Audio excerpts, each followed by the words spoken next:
I walked into our living room and froze at the sound of my fiancé whispering vows to someone named Ava. The words were too tender, too intimate, nothing like the drafts he'd shown me.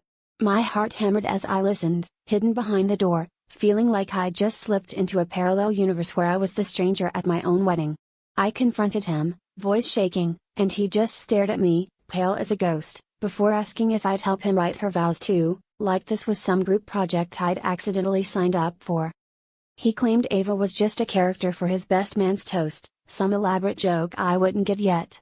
But the way his eyes darted, the way his hands trembled, made me sick. That night, I lay awake piecing together every late-night call, every laugh he stifled when I entered the room, every excuse about work drinks and just friends. By the next morning, I'd decided, I needed to know who Ava was, but I refused to play detective with his phone or social media. Instead, I followed him.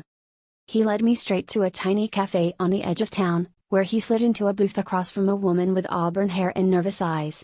I watched from outside, rain streaking down the window, as he took her hand and whispered something that made her cry. I burst in, adrenaline drowning out my fear, and demanded the truth. She looked at me, shattering, and said, "I'm his sister. He asked me to come because he's terrified you'll leave if you know the truth about our family." Turns out, Ava was a name he hadn't spoken in years, his mother's, who'd left when he was a kid. His vows were apologies he never got to say, promises he hoped he could keep this time.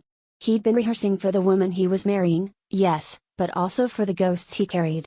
I was left staring at the man I thought I knew, realizing it wasn't just about cheating or secrets.